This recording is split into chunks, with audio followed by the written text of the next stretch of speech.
Now, your exclusive local alert weather forecast from Central Oregon's news leader. Good morning and happy Tuesday. We do have some smoke lingering through the day today, but the good news is that we should see some clearing with moderate air quality expected through the afternoon. But this morning you could see some of that haze. This is a live view from the Bend Airport. That haze, that smoke is bringing in those nice orange and red colors as that sun starts to come up. Just moderate air quality being picked up across the region this morning.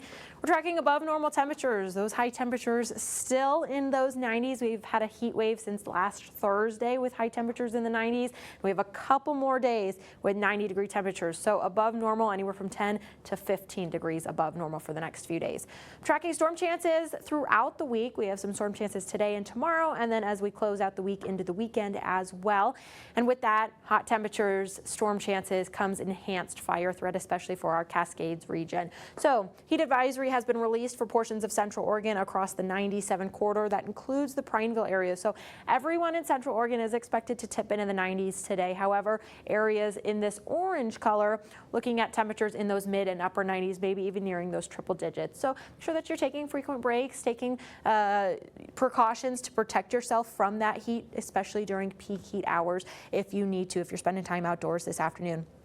Fire weather alerts are out for areas around Central Oregon, not necessarily Central Oregon, but for our Cascades region, we have that red flag warning and a watch issued just in the northern Oregon Cascade. So we'll be watching for the potential for new fires and rapid fire growth over the next day or two as those warnings expire 9 p.m. tomorrow. Clear skies this morning across the state, however, hazy skies is what we're waking up to as well. So we'll see clear skies through the first half of the day. However, clouds are going to increase into the night. Partly cloudy through the afternoon and then just overcast as we head into those evening and nighttime hours. Now, there is a chance to see overnight a little bit of rain and a rumble of thunder, especially through Deschutes County and along the Cascades region. That's where we're really tracking a lot of those storms to develop, is across the Cascades and a bit further south. However, you could hear that rumble of thunder overnight into Wednesday morning as we see this passing shower at the top of the day Wednesday.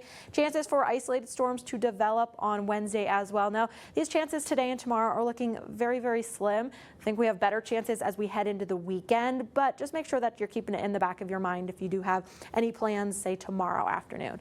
30s, 40s, and 50s is what you're waking up to. 62 if you're waking up and heading out the door in the Warm Springs area. We have afternoon highs in the 90s across the region. So a 96 in Bend, Redmond, and Prineville this afternoon. 97 in Madras, triple digits. Warm Springs, 100 degrees. Winds are going to be light through the day, but will pick up in those late night and overnight hours as we do see the chance for some of those storms to develop. Now here over the next few days, we're still going to be in those 90s. Chances for storms here and there. Better chances for storms over the weekend as temperatures cool back down to near normal through Sunday.